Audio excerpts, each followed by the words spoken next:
MA previous Punjabi ਵਾਲੇ students, ਬੇਟਾ ਅੱਜ ਜਿਹੜਾ ਅਸੀਂ ਆਪਣਾ ਟੌਪਿਕ ਕਰਨਾ ਹੈ ਉਹਦਾ ਨਾਮ ਹੈ ਸਾਹਿਤਯ ਮਨੋਵਿਗਿਆਨ। ਇਹ ਜੋ ਟੌਪਿਕ ਹੈ ਇਹ ਤੁਹਾਡਾ ਜਿਹੜਾ 8th ਪੇਪਰ ਹੈ ਉਹਦੇ ਪਹਿਲੇ ਹੀ ਯੂਨਿਟ ਦਾ ਟੌਪਿਕ ਹੈਗਾ ਅਤੇ ਇਸੇ ਨਾਲ ਸੰਬੰਧਿਤ ਅਸੀਂ ਇੱਕ ਟੌਪਿਕ ਪਹਿਲਾਂ ਕਰ ਵੀ ਲਿਆ, ਸਾਹਿਤਯ ਰਾਜਨੀਤੀ, ਅਤੇ ਅੱਜ ਵਾਲਾ ਟੌਪਿਕ ਹੈ ਸਾਹਿਤਯ ਮਨੋਵਿਗਿਆਨ। ਅਤੇ 2-4 ਦਿਨਾਂ ਬਾਅਦ ਅਸੀਂ ਕਰਾਂਗੇ ਸਾਹਿਤ ਅਤੇ ਸਮਾਜ। ਸਾਹਿਤਯ ਮਨੋਵਿਗਿਆਨ, ਜਿਵੇਂ ਸਾਹਿਤਯ ਰਾਜਨੀਤੀ ਕੀਤਾ ਕਿ ਸਾਹਿਤ ਵਿੱਚ ਰਾਜਨੀਤੀ ਦਾ ਕਿੰਨਾ ਕੁ ਯੋਗਦਾਨ ਹੁੰਦਾ ਹੈ, ਰਾਜਨੀਤੀ ਜੋ ਹੈ ਸਾਹਿਤ ਨੂੰ ਕਿੰਨਾ ਕੁ ਮੈਟਰ ਦਿੰਦੀ ਹੈਗੀ ਹੈ।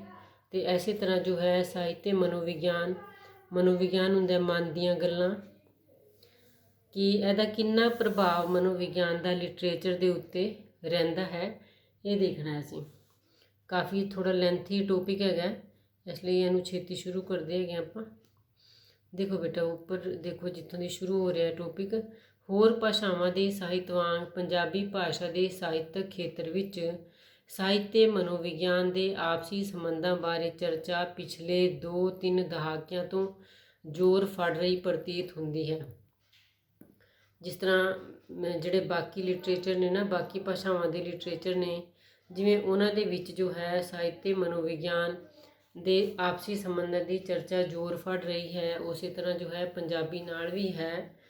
ਅਤੇ 20ਵੀਂ ਸਦੀ ਦੇ 6ਵੇਂ ਦਹਾਕੇ ਵਿੱਚ, 20ਵੀਂ ਸਦੀ ਜਿਹੜੀ ਪਿਛਲੀ ਚੱਲੀ ਹੈ ਇਹਦੇ ਤੋਂ ਪਹਿਲਾਂ 1900 ਵਾਲੀ, ਉਹਦੇ 6ਵੇਂ ਦਹਾਕੇ ਵਿੱਚ ਪੰਜਾਬੀ ਸਾਹਿਤ ਦੇ ਖੇਤਰ ਵਿੱਚ ਪ੍ਰਯੋਗਸ਼ੀਲ ਸਾਹਿਤਕ ਲਹਿਰ ਦੇ ਹੋਂਦ ਵਿੱਚ ਆਉਣ ਨਾਲ ਆਧੁਨਿਕ ਉਦਯੋਗਿਕ ਦੌਰ ਤੋਂ ਉਪਜੀਆਂ ਸਮੱਸਿਆਵਾਂ ਨੂੰ, ਹੁਣ ਇੱਥੇ ਲਹਿਰ ਦੇਖੋ ਕਿਹੜੀ ਲਹਿਰ ਦੇ ਹੋਂਦ ਵਿੱਚ ਆਉਣ ਦੇ ਨਾਲ, ਪ੍ਰਯੋਗਸ਼ੀਲ ਲਹਿਰ, ਜਿਹੜਾ ਪ੍ਰਯੋਗਵਾਦੀ ਜਿਹੜਾ ਜਿਵੇਂ ਵਾਦ ਚੱਲੇ ਨੇ ਨਾ, ਉਹਦੇ 'ਚ ਇੱਕ ਪ੍ਰਯੋਗਸ਼ੀਲ ਸਾਹਿਤਕ ਲਹਿਰ ਦੇ ਹੋਂਦ ਵਿੱਚ ਆਉਣ ਨਾਲ ਆਧੁਨਿਕ ਉਦਯੋਗਿਕ ਦੌਰ ਤੋਂ ਉਪਜੀਆਂ ਸਮੱਸਿਆਵਾਂ ਨੂੰ ਮਨੁੱਖ ਦੀ ਮਾਨਸਿਕਤਾ ਨਾਲ ਜੋੜ ਕੇ ਵੇਖਣ ਦੀ ਪ੍ਰਵਿਰਤੀ ਦਾ ਆਰੰਭ ਹੁੰਦਾ ਹੈ।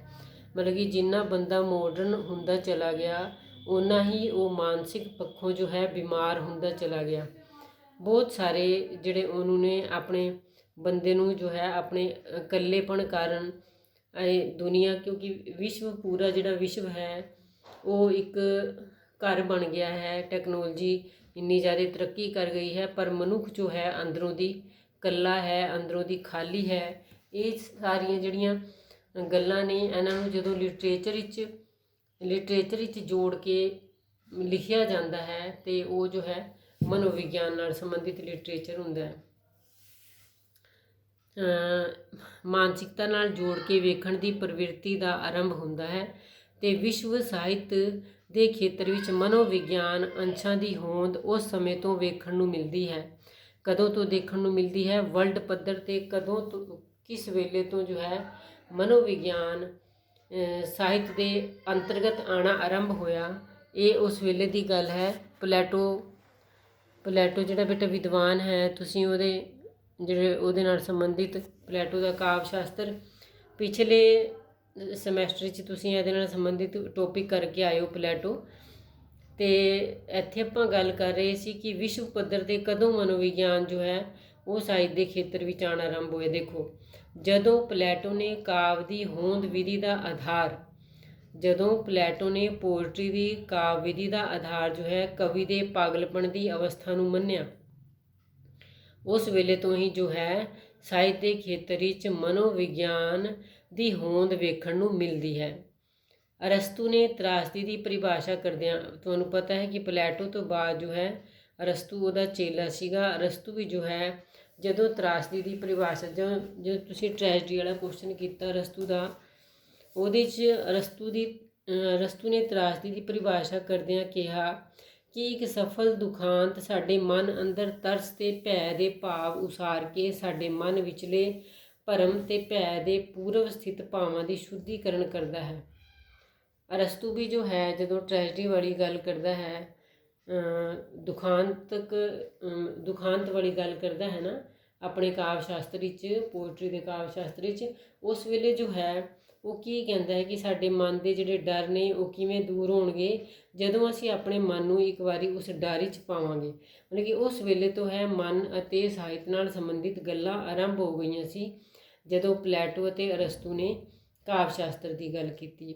ਇਸ ਤਰ੍ਹਾਂ ਦੁਖਾਂਤਕ ਰਚਨਾ ਨੂੰ ਦੇਖਣ ਉਪਰੰਤ ਅਰਸਤੂ ਕਹਿੰਦਾ ਸੀਗਾ ਨਾ, ਤੁਹਾਨੂੰ ਯਾਦ ਹੋਏਗਾ ਜਿੱਥੇ ਤੁਸੀਂ ਹੁਣੇ ਪੇਪਰ ਦਿੱਤੇ ਨੇ, ਅਰਸਤੂ ਕੀ ਕਹਿੰਦਾ ਸੀ ਕਿ ਜਦੋਂ ਕੋਈ ਡਰ ਅਸੀਂ ਆਪਣੇ ਮਨ ਵਿੱਚੋਂ ਕੱਢਣਾ ਹੁੰਦਾ ਹੈ ਨਾ, ਤੇ ਇੱਕ ਵਾਰੀ ਜ਼ਰੂਰ ਉਸ ਡਰ ਦੇ ਵਿੱਚੋਂ ਦੀ ਗੁਜ਼ਰਨਾ ਚਾਹੀਦਾ ਹੈ ਸਾਨੂੰ।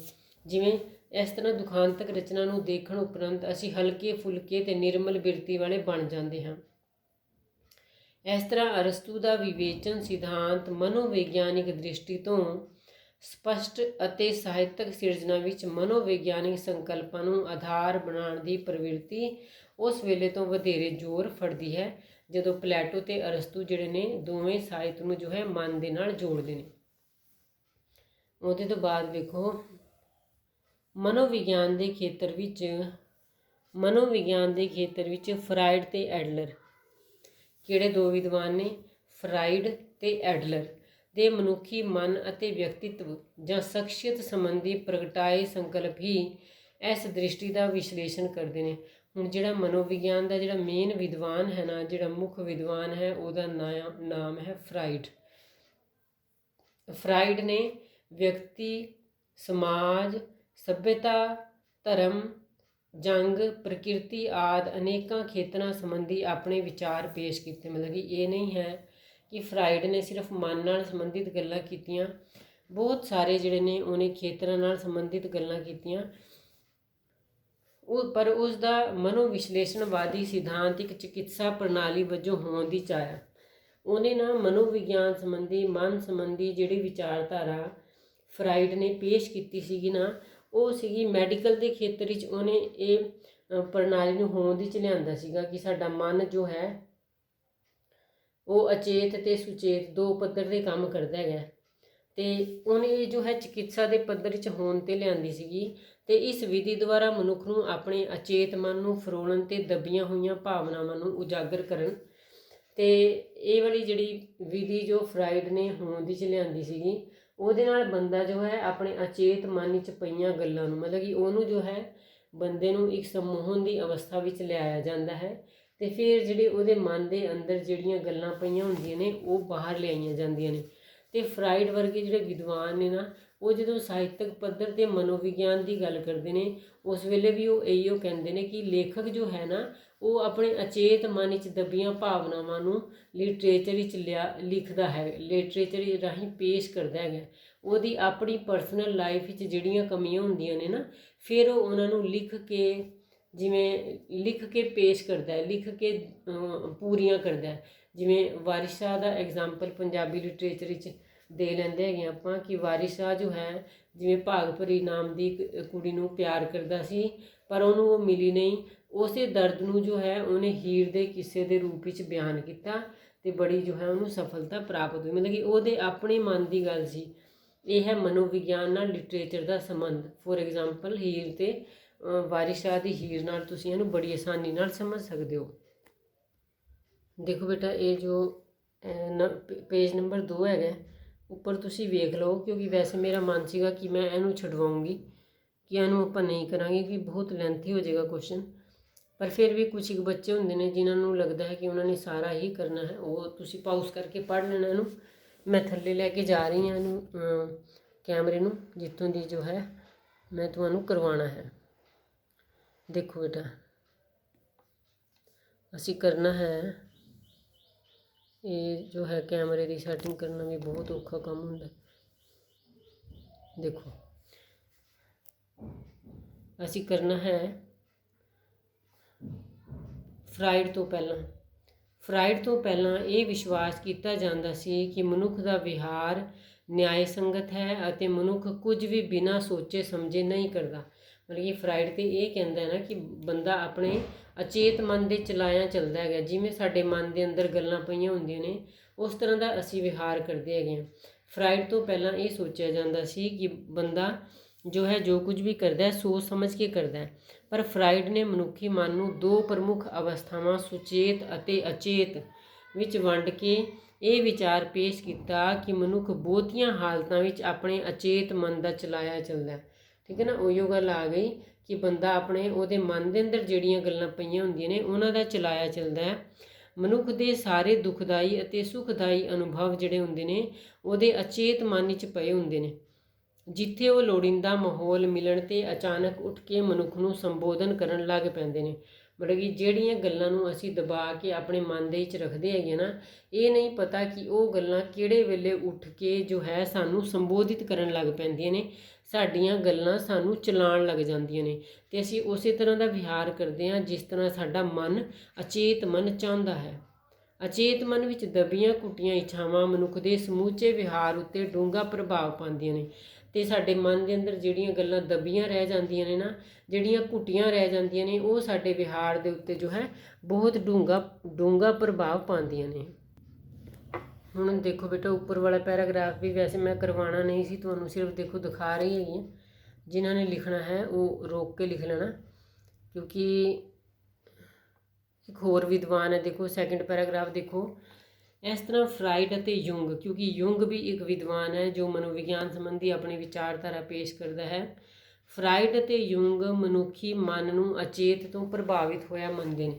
ਜਿਸ ਤਰ੍ਹਾਂ ਫਰਾਇਡ ਮੰਨਦਾ ਹੈ ਉਸੇ ਤਰ੍ਹਾਂ ਜੋ ਹੈ ਯੁੰਗ ਮੰਨਦਾ ਹੈ। ਮਨੋਵਿਗਿਆਨ ਅਨੁਸਾਰ ਸਾਹਿਤਿਕ ਕਲਾ ਦਾ ਜਨਮ ਜੋ ਹੈ ਅਚੇਤ ਮਨ ਵਿੱਚ ਸੰਚਿਤ ਇੱਛਾਵਾਂ ਅਤੇ ਪ੍ਰੇਰਨਾਵਾਂ ਵਿੱਚੋਂ ਹੁੰਦਾ ਹੈ।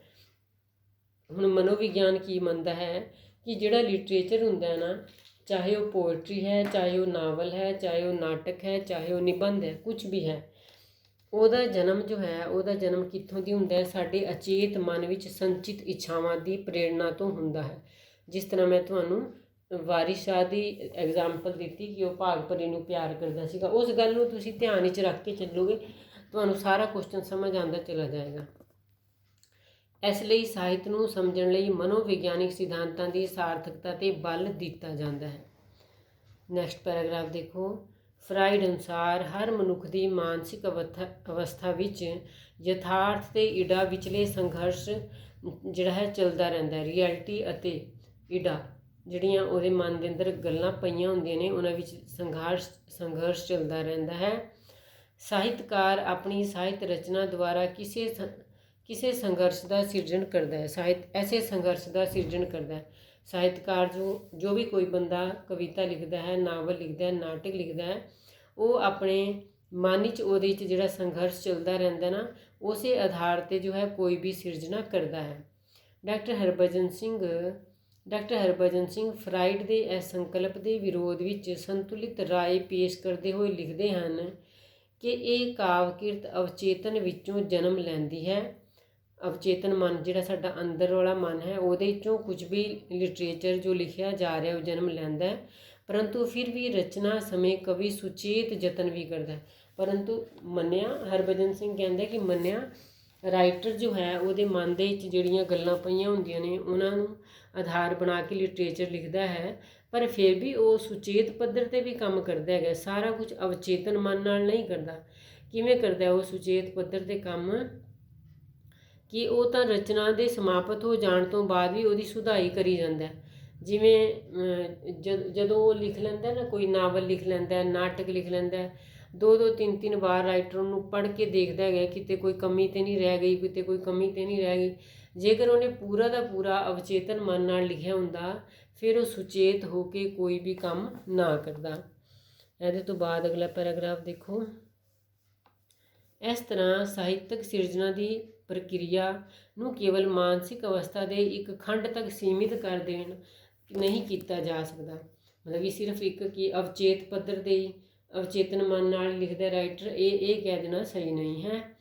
ਸਾਹਿਤਕ ਸਿਰਜਣਾ ਦੀ ਹੋਂਦ ਵਿਧੀ ਦਾ ਆਧਾਰ ਮਨੁੱਖ ਦੇ ਸਮੁੱਚੇ ਵਿਅਕਤੀਤਵ ਤੋਂ ਛੁੱਟ, ਕਿਉਂਕਿ ਜਿਹੜਾ ਲਿਟਰੇਚਰ ਲਿਖਣਾ ਹੁੰਦਾ ਨਾ, ਉਹਦੇ ਹੋਂਦ ਵਿੱਚ ਆਉਣ ਦਾ ਆਧਾਰ, ਉਹਦੇ ਲਿਖਣ ਦਾ ਆਧਾਰ ਕੇਵਲ ਮਨੁੱਖ ਦੇ ਆਪਣੇ ਵਿਅਕਤੀਤਵ ਤੋਂ ਛੁੱਟਣਾ। ਮਤਲਬ ਕਿ ਇਹ ਨਹੀਂ ਹੈ ਕਿ ਸਿਰਫ ਉਹ ਮਨ ਦੀਆਂ ਹੀ ਗੱਲਾਂ ਪੇਸ਼ ਕਰਦਾ ਹੈ, ਹੋਰ ਕੀ ਪੇਸ਼ ਕਰਦਾ ਹੈ? ਸਮਾਜ, ਪਾਠਕ, ਇਤਿਹਾਸ, ਰਾਜਨੀਤੀ ਆਦਿ ਵਿਭਿੰਨ ਪੱਖ ਜਿਹੜੇ ਨੇ, ਇਹਨਾਂ ਨਾਲ ਸੰਬੰਧਿਤ ਵੀ ਜੋ ਹੈ ਰਾਈਟਰ ਗੱਲਾਂ ਨੂੰ ਧਿਆਨ ਵਿੱਚ ਰੱਖਦਾ ਹੈ ਅਤੇ ਇਹ ਸਭ ਕੁਝ ਨੂੰ ਆਪਣੇ ਸਾਹਿਤ ਵਿੱਚ ਪੇਸ਼ ਕਰਦਾ ਹੈ। ਜਿਨ੍ਹਾਂ ਸੰਬੰਧੀ ਵਿਚਾਰ ਰਲਾ ਕੇ ਮਨੋਵਿਗਿਆਨ ਸਾਹਿਤ ਅਧਿਐਨ ਦੇ ਖੇਤਰ ਵਿੱਚ ਆਪਣੀ ਅਮਿੱਟ ਛਾਪ ਛੱਡਦਾ ਹੈ। ਇਸ ਲਾਈਨ ਨੂੰ ਤੁਸੀਂ ਛੱਡ ਵੀ ਸਕਦੇ ਹੋ, ਇਹਦੇ ਤੋਂ ਉੱਪਰਲੀ ਕਰ ਲਓ। ਦੇਖੋ ਬੇਟਾ, ਜਿਹੜਾ ਮਨੋਵਿਗਿਆਨ ਨਾਲ ਸੰਬੰਧਿਤ ਵਿਦਵਾਨ ਹੈਗਾ ਨਾ ਫਰਾਇਡ, ਉਹਨੇ ਜਿਹੜਾ ਆਪਣਾ ਵਿਚਾਰ ਪੇਸ਼ ਕੀਤਾ ਸੀਗਾ ਇਹ ਮਨ ਨਾਲ ਸੰਬੰਧਿਤ, ਉਹ ਉਹਨੇ ਚਿਕਿਤਸਾ ਦੇ ਪੱਧਰ 'ਤੇ ਮੈਡੀਕਲ ਸਾਇੰਸ ਦੇ ਲਈ ਯੂਜ਼ ਕੀਤਾ ਸੀ, ਦੇ ਲਈ ਪੇਸ਼ ਕੀਤਾ ਸੀਗਾ। ਅਤੇ ਇਸ ਲਈ ਫਰਾਇਡ ਨੇ ਅਨੇਕਾਂ ਮਨੋਗ੍ਰੰਥੀਆਂ ਦਾ ਵੀ ਉਲੇਖ ਕੀਤਾ, ਜਿਨ੍ਹਾਂ ਵਿੱਚੋਂ ਇੱਕ ਗ੍ਰੰਥੀ ਹੈ ਈਡੀਪਸ ਕੰਪਲੈਕਸ ਜਾਂ ਈਡੀਪਸ ਕੰਪਲੈਕਸ ਦਾ ਸਭ ਤੋਂ ਵੱਧ ਜ਼ਿਕਰ ਕਰਦਾ ਉਹ। ਫਰਾਇਡ ਜੋ ਹੈ, ਜਿਵੇਂ ਡਾਕਟਰ ਫਰਾਇਡ ਹੀ ਹੈਗੇ ਵੈਸੇ ਤੇ, ਮਨ ਦੀਆਂ ਗ੍ਰੰਥੀਆਂ ਦੀ ਗੱਲ ਕਰਦਾ ਹੈ। ਕਿਹੜੀ ਗ੍ਰੰਥੀ ਦੀ? ਈਡੀਪਸ ਕੰਪਲੈਕਸ ਦੀ ਸਭ ਤੋਂ ਵੱਧ ਜ਼ਿਕਰ ਕਰਦਾ ਉਹ। ਇਸ ਮਨੋਗ੍ਰੰਥੀ ਵਿੱਚ ਅਚੇਤ ਹੀ ਮਾਂ ਪੁੱਤਰ ਅਤੇ ਪਿਤਾ ਧੀ ਵਿਚਕਾਰ ਵਿਰੋਧੀ ਲਿੰਗ ਹੋਣ ਕਰਕੇ ਖਿੱਚ ਪੈਦਾ ਹੋ ਜਾਂਦੀ ਹੈ, ਅਤੇ ਇਹ ਮਨੋਗ੍ਰੰਥੀ ਪਿਤਾ ਪੁੱਤਰ ਮਾਂ ਧੀ ਵਿਚਕਾਰ ਜੋ ਹੈ ਈਰਖਾ ਦੀ ਭਾਵਨਾ ਉਪਜਾਉਂਦੀ ਹੈ, ਕਿ ਪਿਤਾ ਨੂੰ ਪੁੱਤਰ ਤੋਂ ਈਰਖਾ ਹੋ ਜਾਂਦੀ ਹੈ, ਮਾਂ ਨੂੰ ਜੋ ਹੈ ਧੀ ਤੋਂ ਈਰਖਾ ਹੋ ਜਾਂਦੀ ਹੈ। ਜਾਂ ਕਈ ਵਾਰੀ ਇੰਝ ਹੁੰਦਾ ਹੈ, ਜਦੋਂ ਮੈਨੂੰ ਯਾਦ ਹੈ ਕਿ ਇੰਗਲਿਸ਼ ਐਮਏ ਕਰ ਰਹੀ ਸੀਗੀ ਮੈਂ, ਉਸ ਵੇਲੇ ਇੱਕ ਨਾਵਲ ਪੜ੍ਹਿਆ ਸੀ ਮੈਂ, ਪੌਲ ਸੀਗਾ ਉਸ ਕਰੈਕਟਰ ਦਾ ਨਾਮ, ਅਤੇ ਉਹਦੀ ਮਾਂ ਜੋ ਹੈ ਉਹਨੂੰ ਵਿਆਹ ਨਹੀਂ ਕਰਾਉਣ ਦਿੰਦੀ ਪੌਲ ਨੂੰ। ਉਹ ਆਪਣੇ ਪੁੱਤਰ ਦੇ ਹੱਥ 'ਚ ਹੱਥ ਪਾ ਕੇ ਇਵੇਂ ਤੁਰਦੀ ਹੈਗੀ ਹੈ ਜਿਵੇਂ ਉਹਦੀ ਪ੍ਰੇਮਿਕਾ ਚੱਲਦੀ ਹੈਗੀ ਹੈ। ਮਤਲਬ ਕਿ ਉਹਨਾਂ ਦਾ, ਇਹਨੂੰ ਕਹਿੰਦੇ ਨੇ ਈਡੀਪਸ ਕੰਪਲੈਕਸ, ਕਿ ਮਾਂ ਦਾ ਪੁੱਤਰ ਨਾਲ ਅਜਿਹਾ ਰਿਸ਼ਤਾ ਜਿਵੇਂ ਪ੍ਰੇਮਿਕਾ ਦਾ ਹੁੰਦਾ, ਜਾਂ ਪਿਤਾ ਦਾ ਧੀ ਦੇ ਨਾਲ ਐਵੇਂ ਦਾ ਰਿਸ਼ਤਾ ਜਿਵੇਂ ਪ੍ਰੇਮਿਕਾ ਦਾ ਹੁੰਦਾ। ਮਤਲਬ ਕਿ ਮੈਂ ਨਹੀਂ ਕਹਿ ਰਹੀ ਇਹ ਗੱਲ, ਫਰਾਇਡ ਕਹਿ ਰਿਹਾ ਹੈਗਾ। ਫਰਾਇਡ ਨੇ ਵਿਚਾਰਧਾਰਾ ਪੇਸ਼ ਕੀਤੀ ਸੀ। ਨੈਕਸਟ ਹੈ, ਫਰਾਇਡ ਦਾ ਮਤ ਹੈ ਕਿ ਈਰਖਾ, ਸਾੜਾ, ਨਫ਼ਰਤ ਆਦਿ ਮਾਨਵੀ ਬਿਰਤੀਆਂ ਅਤਿਰਿਕਤ ਮਤਲਬ ਕਿ ਬਹੁਤ ਜ਼ਿਆਦਾ ਕਾਮ ਇੱਛਾਵਾਂ ਦਾ ਪ੍ਰਤੀਕਰਮ ਹੁੰਦੀਆਂ ਨੇ। ਕੀ ਕਹਿੰਦਾ ਫਰਾਇਡ? ਕਹਿੰਦਾ ਕਿਉਂਕਿ ਫਰਾਇਡ ਜੋ ਹੈ ਨਾ, ਉਹ ਕਾਮ ਇੱਛਾਵਾਂ ਦੀ ਗੱਲ ਕਰਦਾ, ਕਿ ਉਹਨਾਂ ਨੂੰ ਦਬਾਉਂਦਾ ਹੈਗਾ ਬੰਦਾ ਆਪਣੇ ਮਨ ਦੇ ਵਿੱਚ। ਉਹ ਕਹਿੰਦਾ ਕਿ ਈਰਖਾ, ਸਾੜਾ ਆਦਿ ਜਿਹੜੀਆਂ ਗੱਲਾਂ ਨੇ ਨਾ, ਜਿਹੜੀਆਂ ਮਾਨਵੀ ਸਾਡੀ ਬਿਰਤੀਆਂ ਨੇ, ਉਹਨਾਂ ਦੇ ਪਿੱਛੇ ਵੀ ਜੋ ਹੈ ਕਾਮ ਇੱਛਾਵਾਂ ਕੰਮ ਕਰਦੀਆਂ ਨੇ। ਫਿਰ ਕੀ ਕਹਿੰਦਾ? ਕਿਸੇ ਕਵੀ, ਨਾਵਲਕਾਰ, ਕਹਾਣੀਕਾਰ ਆਦਿ ਨੂੰ ਜਦੋਂ ਜੀਵਨ ਵਿੱਚ ਮਨ ਇੱਛਤ ਪ੍ਰਾਪਤੀਆਂ ਨਹੀਂ ਹੁੰਦੀਆਂ ਨਾ, ਤਾਂ ਉਹ ਇੱਕ ਕਾਲਪਨਿਕ ਸੰਸਾਰ ਉਸਾਰਦਾ ਹੈਗਾ। ਜਦੋਂ ਕੋਈ ਕਵੀ ਜਾਂ ਕੋਈ ਨਾਵਲਕਾਰ ਜਾਂ ਕੋਈ ਕਹਾਣੀ ਲਿਖਣ ਵਾਲੇ ਬੰਦੇ ਦੇ ਮਨ ਦੀਆਂ ਗੱਲਾਂ ਮਨ ਵਿੱਚ ਰਹਿ ਜਾਂਦੀਆਂ ਨੇ ਨਾ, ਫਿਰ ਉਹ ਇੱਕ ਕਾਲਪਨਿਕ ਸੰਸਾਰ ਉਸਾਰਦਾ ਹੈ। ਉਹ ਅਜਿਹੇ ਪਾਤਰਾਂ, ਸਥਿਤੀਆਂ, ਘਟਨਾਵਾਂ, ਦ੍ਰਿਸ਼ਾਂ ਆਦਿ ਦੀ ਕਲਪਨਾ ਦੁਆਰਾ ਸਿਰਜਣਾ ਕਰਦਾ ਹੈ, ਜਿਨ੍ਹਾਂ ਵਿੱਚ ਉਹ ਆਪ ਵੀ ਵੱਖ-ਵੱਖ ਨਾਮ ਧਾਰ ਕੇ ਵਿਚਰਦਾ ਰਹਿੰਦਾ ਹੈ। ਠੀਕ ਹੈ ਨਾ, ਮਤਲਬ ਕਿ ਉਹ ਆਪਣੇ ਮਨ ਦੀਆਂ ਇੱਛਾਵਾਂ ਨੂੰ ਫਿਰ ਜੋ ਹੈ ਲਿਟਰੇਚਰ ਲਿਖ ਕੇ ਪੂਰਾ ਕਰਦਾ ਹੈ। ਫਿਰ ਉਹੀ ਤੁਹਾਨੂੰ ਗੱਲ ਕਹਿ ਹਾਂ ਕਿ ਤੁਸੀਂ ਹੀਰ ਰਾਂਝੇ ਵਾਰਿਸ ਸ਼ਾਹ ਦੀ ਲਿਖੀ ਹੀਰ ਨਾਲ ਇਹ ਗੱਲ ਸਮਝ ਸਕਦੇ ਹੋ। ਇਸ ਤਰ੍ਹਾਂ ਹਰ ਪ੍ਰਕਾਰ ਦੀ ਕਲਾ ਸਿਰਜਣਾ ਯਥਾਰਥ ਜੀਵਨ ਦੀ ਹਾਰ ਨੂੰ ਸੁਪਨ ਸੰਸਾਰ ਵਿਚਲੀ ਜੀਤ ਵਿੱਚ ਬਦਲਣ ਦਾ ਇਹ ਯਤਨ ਹੁੰਦਾ ਹੈ। ਕੀ ਹੁੰਦਾ ਹੈ ਕਿ ਸੱਚਮੁੱਚ ਦੀ ਯਥਾਰਥਕ ਦੁਨੀਆ 'ਚ ਜਿਹੜਾ ਬੰਦਾ ਹਾਰ ਜਾਂਦਾ ਹੈਗਾ ਨਾ, ਕੋਈ ਗੱਲਾਂ ਉਹਦੇ ਮਨ ਵਿੱਚ ਰਹਿ ਜਾਂਦੀਆਂ ਨੇ, ਫਿਰ ਉਹਨਾਂ ਨੂੰ ਕਿਵੇਂ ਜਿੱਤਦਾ ਹੈ? ਉਹਨਾਂ ਨੂੰ ਸੁਪਨ ਸੰਸਾਰ ਵਿੱਚ ਜਿੱਤਦਾ ਹੈ, ਲਿਟਰੇਚਰ ਲਿਖ ਕੇ ਉਹਦੇ 'ਚ ਜਿੱਤਦਾ ਹੈਗਾ ਫਿਰ ਉਹਨਾਂ ਨੂੰ। ਫਰਾਇਡ ਦੇ ਇਸ ਵਿਚਾਰ ਨੂੰ ਆਧਾਰ ਬਣਾ ਕੇ ਕਿਹਾ ਜਾ ਸਕਦਾ ਕਿ ਵਾਰਿਸ ਸ਼ਾਹ ਨੇ ਆਪਣੇ ਭਾਗਪਰੀ ਨਾਲ ਹੋਏ ਅਸਫਲ ਇਸ਼ਕ ਦੀ ਦਾਸਤਾਨ ਨੂੰ ਹੀਰ ਰਾਂਝੇ ਦੇ ਪ੍ਰੇਮ ਦੀ ਓਟ ਲੈ ਕੇ ਬਿਆਨ ਕੀਤਾ। ਠੀਕ ਹੈ ਨਾ, ਉਹੀ ਗੱਲ ਆ ਗਈ ਜਿਹਦਾ ਆਪਾਂ ਐਗਜ਼ਾਮਪਲ ਲੈ ਰਹੇ ਸੀਗੇ। ਲੇਖਕ ਜਾਂ ਕਲਾਕਾਰ ਦੀ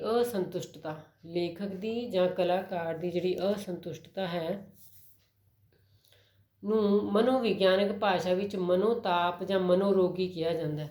ਕੀ ਕਿਹਾ ਜਾਂਦਾ? ਉਹਨਾਂ ਨੂੰ ਮਨੋਰੋਗੀ ਕਿਹਾ ਜਾਂਦਾ ਹੈ। ਅਤੇ ਫਰਾਇਡ ਦਾ ਮਤ ਹੈ ਕਿ ਜਿਤਨਾ ਵਧੇਰੇ ਕੋਈ ਸਾਹਿਤਕਾਰ ਮਨੋਰੋਗੀ ਹੋਵੇਗਾ ਨਾ, ਉਤਨੀ ਉਹਦੀ ਕਲਾ ਦਾ ਰੂਪ ਜਿਹੜਾ ਹੈ ਉਚੇਰਾ ਹੋਵੇਗਾ, ਓਨਾ ਹੀ ਉਹ ਵਧੀਆ ਲਿਖੇਗਾ ਜਿੰਨਾ ਉਹ ਮਨੋਰੋਗੀ ਹੋਏਗਾ। ਅਸੀਂ ਕਹਿ ਵੀ ਦਿੰਦੇ ਨਾ, ਆਮ ਮਖੌਲ ਵੀ ਕਰਦੇ ਹੈਗੇ ਅਸੀਂ ਕਿ ਲੇਖਕ ਤੇ ਪਾਗਲ ਹੁੰਦੇ ਨੇ, ਕਹਿ ਵੀ ਦਿੰਦੇ ਇਹ ਗੱਲ।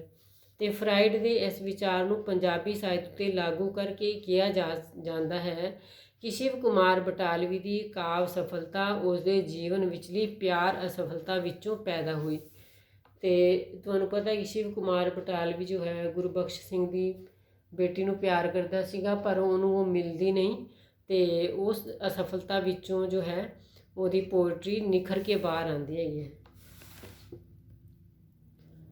ਇਸ ਤਰ੍ਹਾਂ ਕਿਸੇ ਵੀ ਲਿਟਰੇਚਰ ਦਾ ਜਦੋਂ ਮਨੋਵਿਗਿਆਨਿਕ ਪੱਖ ਤੋਂ ਅਧਿਐਨ ਕੀਤਾ ਜਾਂਦਾ ਹੈ ਨਾ, ਤਾਂ ਉਹਦੇ ਲੇਖਕ ਦੇ ਜੀਵਨ ਵਿਚਲੇ ਵੇਰਵੇ ਇਕੱਠੇ ਕੀਤੇ ਜਾਂਦੇ ਨੇ ਪਹਿਲਾਂ, ਕਿ ਉਹਦੇ ਆਪਣੇ ਜੀਵਨ ਵਿੱਚ ਅਜਿਹਾ ਕੀ ਵਾਪਰਿਆ ਜੋ ਉਹਨੇ ਅਜਿਹੀਆਂ ਗੱਲਾਂ ਲਿਟਰੇਚਰ ਵਿੱਚ ਕੀਤੀਆਂ। ਪਰ ਇੱਥੇ ਇਹ ਪ੍ਰਸ਼ਨ ਪੈਦਾ ਹੁੰਦਾ ਹੈ ਕਿ ਇਸ ਮਨੋਰੋਗ ਦੀ ਸਮਝ ਮਨੋਰੋਗੀ ਉਸਦੇ ਮਿੱਤਰਾਂ ਜਾਂ ਸੰਬੰਧੀਆਂ ਨੂੰ ਕਿਉਂ ਨਹੀਂ ਹੁੰਦੀ, ਪਰ ਲੇਖਕ ਦੀ ਰਚਨਾ ਹਰ ਕਿਸੇ ਨੂੰ ਸਮਝ ਆਉਂਦੀ ਹੈਗੀ। ਇਹ ਲਾਈਨ ਛੱਡ ਦਿਓ ਤੁਸੀਂ। ਸਾਹਿਤਕ ਕਿਰਤ ਥੱਲੇ ਦੇਖੋ, ਸਾਹਿਤਕ ਕਿਰਤ ਕੇਵਲ ਮਨੋ ਵਿਅਕਤੀਗਤ ਕਰਮ ਨਾ ਹੋ ਕੇ ਇੱਕ ਸਮਾਜਿਕ ਕਰਮ ਵੀ ਹੈ। ਮਤਲਬ ਕਿ ਵਿਦਵਾਨ ਇਹ ਮੰਨਦੇ ਨੇ ਕਿ ਲਿਟਰੇਚਰ ਲਿਖਣਾ ਕੇਵਲ ਮਨ ਨਾਲ ਸੰਬੰਧਿਤ ਹੀ ਨਹੀਂ ਹੈ, ਇੱਕ ਸਮਾਜਿਕ ਕੰਮ ਵੀ ਹੈਗਾ। ਇਸ ਲਈ ਸਾਹਿਤ ਕਿਰਤ ਨੂੰ ਕਿਸੇ ਮਨੋਰੋਗੀ ਦੇ ਰੋਗ ਦਾ ਇਤਿਹਾਸ ਸਮਝ ਕੇ ਉਹਦਾ ਵਿਸ਼ਲੇਸ਼ਣ ਕਰਨਾ ਇਹ ਤੇ ਗਲਤ ਹੈ। ਠੀਕ ਹੈ ਨਾ, ਇਹ ਸੋਚਣਾ ਕਿ ਇਹ ਤਾਂ ਕਿਸੇ ਮਨੋਰੋਗੀ ਨੇ ਲਿਖੀ ਹੈਗੀ ਹੈ ਤਾਂ ਇੰਨੀ ਵਧੀਆ ਹੈਗੀ ਹੈ। ਤੇ ਸਾਹਿਤ ਅਤੇ ਮਨੋਰੋਗ ਨੂੰ ਇੱਕ ਦੂਜੇ ਵਿੱਚ ਅਭੇਦ ਕਰਨ ਨਾਲ ਸਾਹਿਤ ਦੀ ਕਲਪਨਾ ਸ਼ਕਤੀ ਬਾਰੇ ਵੀ ਪ੍ਰਸ਼ਨ ਖੜੇ ਹੋ ਜਾਂਦੇ ਨੇ। ਠੀਕ ਹੈ ਨਾ, ਫਿਰ ਲਿਟਰੇਚਰ ਨੂੰ ਕੌਣ ਪੜ੍ਹੇਗਾ? ਅਸੀਂ ਤੇ ਮਤਲਬ ਕਿ ਜੋ ਵੀ ਕੋਈ ਰੋਗੀ ਹੁੰਦਾ ਹੈ, ਮਨੋਰੋਗੀ ਹੁੰਦਾ ਹੈ, ਉਹਦੀ ਤੇ ਬਿਲਕੁਲ ਨਹੀਂ ਕੋਈ ਗੱਲ ਸੁਣਨਾ ਚਾਹੁੰਦਾ। ਠੀਕ ਹੈ, ਫਿਰ ਲਿਟਰੇਚਰ ਨੂੰ ਕਿਉਂ ਪੜ੍ਹਾਂਗੇ ਆਪਾਂ ਜੇਕਰ ਇਹ ਸੋਚਾਂਗੇ ਕਿ ਇੱਥੇ ਕਿਸੇ ਮਨੋਰੋਗੀ ਦਾ ਲਿਖਿਆ ਹੋਇਆ ਹੈ। ਇਸ ਤਰ੍ਹਾਂ ਸਾਹਿਤ ਨੂੰ ਸਮਝਣ ਲਈ ਮਨੋਵਿਗਿਆਨਿਕ ਆਲੋਚਨਾ ਇੱਕ ਹੱਦ ਤੱਕ ਹੀ ਕਾਰਗਰ ਸਾਬਿਤ ਹੁੰਦੀ ਹੈ। ਮਤਲਬ ਕਿ ਜੋ ਗੱਲ ਫਰਾਇਡ ਨੇ ਕਹੀ ਨਾ, ਉਹ ਪੂਰੀ ਤਰ੍ਹਾਂ ਨਾਲ ਸੱਚ ਨਹੀਂ ਹੈ ਕਿ ਅਸੀਂ ਇਹ ਕਹੀਏ ਕਿ ਲੇਖਕ ਤੇ ਮਨੋਰੋਗੀ ਹੁੰਦੇ ਨੇ।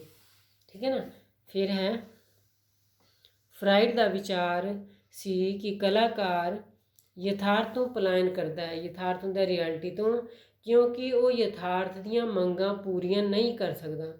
ਇਸ ਲਈ ਸਾਹਿਤਕਾਰ ਯਥਾਰਥਕ ਲੋਕ ਤੋਂ ਦੌੜ ਕੇ ਸੁਪਨ ਲੋਕ ਵਿੱਚ ਸ਼ਰਨ ਲੈਂਦਾ ਹੈ ਅਤੇ ਆਪਣੀਆਂ ਕਾਮ ਇੱਛਾਵਾਂ ਦੀ ਪੂਰਤੀ ਇੱਕ ਸੁਪਨੇ ਦੀ ਸਿਰਜਣਾ ਦੁਆਰਾ ਕਰਦਾ ਹੈ। ਇਸ ਤਰ੍ਹਾਂ ਹਰ ਸਾਹਿਤਕ ਕਿਰਤ ਸਾਹਿਤਕਾਰ ਦਾ ਇੱਕ ਸੁਪਨਾ ਹੋ ਨਿਬੜਦੀ ਹੈ, ਪਰ ਸਾਹਿਤਕਾਰ ਅਤੇ ਦਾਰਸ਼ਨਿਕਾਂ ਦੁਆਰਾ ਬਾਹਰੀ ਜਗਤ ਵਿੱਚ ਜੋ ਪਰਿਵਰਤਨ ਆਉਂਦੇ ਹਨ ਵਿੱਚ ਵੀ ਬਹੁਤ ਪਰਿਵਰਤਨ ਆਉਂਦੇ ਹਨ।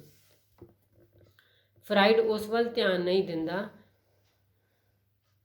ਸ਼੍ਰੀ ਗੁਰੂ ਗ੍ਰੰਥ ਨਾਨਕ ਦੇਵ ਜੀ ਅਤੇ ਗੁਰੂ ਗੋਬਿੰਦ ਸਿੰਘ ਜੀ ਦੀਆਂ ਮਹਾਨ ਕਿਰਤਾਂ ਨਾਲ ਸਮਾਜ ਦੇ ਬੁਨਿਆਦੀ ਢਾਂਚੇ ਵਿੱਚ ਆਈ ਤਬਦੀਲੀ, ਮਤਲਬ ਕਿ ਜਿਸ ਤਰ੍ਹਾਂ ਕੋਈ ਲੇਖਕ ਉਹ ਜੋ ਕੁਝ ਲਿਖਦਾ ਹੈ ਨਾ, ਉਹਦੇ ਲਿਖੇ ਦੇ ਨਾਲ ਜੋ ਹੈ ਸਮਾਜਿਕ ਢਾਂਚੇ ਵੀ ਚੇਂਜ ਹੁੰਦੇ ਨੇ, ਰਾਜਨੀਤੀ ਵੀ ਚੇਂਜ ਹੁੰਦੀ ਹੈ, ਬਹੁਤ ਕੁਝ ਚੇਂਜ ਹੁੰਦਾ ਹੈ।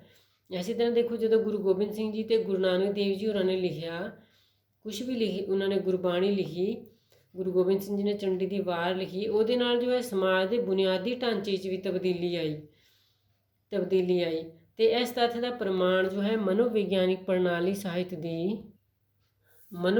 ਸਾਹਿਤ ਪ੍ਰਣਾਲੀ ਦੀ ਧੁਰ ਡੂੰਘਾਈ ਨੂੰ ਸਮਝਣ ਵਿੱਚ ਕਾਰਗਰ ਸਾਬਿਤ ਨਹੀਂ ਹੋ ਸਕਦੀ। ਮਤਲਬ ਕਿ ਜਿਹੜੀ ਉਹ ਮਨੋਰੋਗੀ ਵਾਲੀ ਗੱਲ ਕਰਦਾ ਹੈ, ਉਹ ਇੱਥੇ ਆ ਕੇ ਟੋਟਲੀ ਗਲਤ ਹੋ ਜਾਂਦੀ ਹੈ।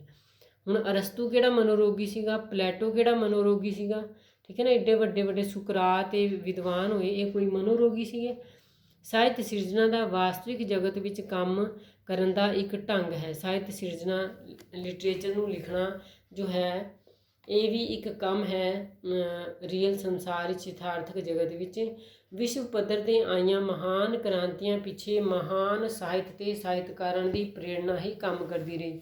ਵਿਸ਼ਵ ਪੱਧਰ 'ਤੇ ਏਡੀਆਂ ਵੱਡੀਆਂ ਕ੍ਰਾਂਤੀਆਂ ਆਈਆਂ, ਰੂਸੋ, ਕਾਰਲ ਮਾਰਕਸ ਹੋਰਾਂ ਨੇ ਲਿਟਰੇਚਰ ਲਿਖਿਆ, ਉਹਦੇ ਕਰਕੇ ਏਡੀਆਂ ਵੱਡੀਆਂ ਕ੍ਰਾਂਤੀਆਂ ਆਈਆਂ, ਉਹ ਉਹਨਾਂ ਦੀ ਪ੍ਰੇਰਣਾ ਸਦਕਾ ਹੀ ਸੀਗਾ।